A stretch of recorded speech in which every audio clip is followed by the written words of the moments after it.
సముద్రపు నిధి ఒక అన్వేషణ. సముద్రం ఒక అనంతమైన రహస్యం. దాని అలల వెనుక ఎన్ని కథలు దాగి ఉన్నాయో ఎవరికీ తెలియదు.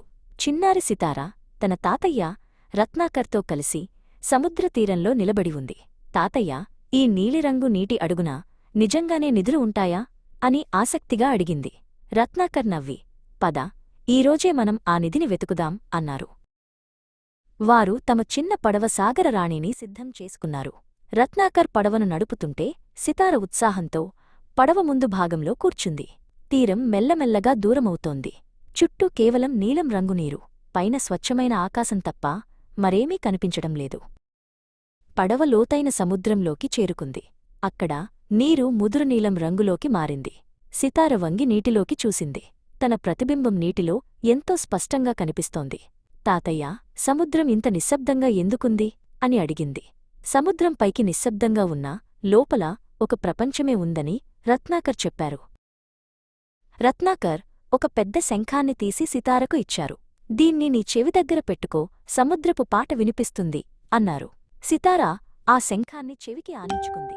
అందులోనుంచి వచ్చే హోరు శబ్దం ఆమెకు ఒక వింత అనుభూతినిచ్చింది. సముద్రం తనతో మాట్లాడుతున్నట్లు ఆమెకు అనిపించింది. అకస్మాత్తుగా పడవ పక్కన నీరు ఉవ్వెత్తున ఎగిసింది. ఒక డాల్ఫిన్ గాలిలోకి ఎగిరి మళ్లీ నీటిలోకి దూకింది. సితార ఆశ్చర్యంతో కేకలు వేసింది. ఆ డాల్ఫిన్ వారితో ఆడుకుంటున్నట్లు పడవ చుట్టూ తిరుగుతోంది. చూడు సితారా, సముద్రపు మొదటి నిధి ఇదే జీవం అన్నారు రత్నాకర్. రత్నాకర్ ఒక గాజు అడుగున్న పెట్టెను నీటి ఉపరితలంపై ఉంచారు. సితార అందులోనుంచి కిందకు చూసింది. అక్కడ రంగురంగుల పగడపు దీవులు, వింత ఆకారాల్లో ఉన్న చేపలు కనిపించాయి.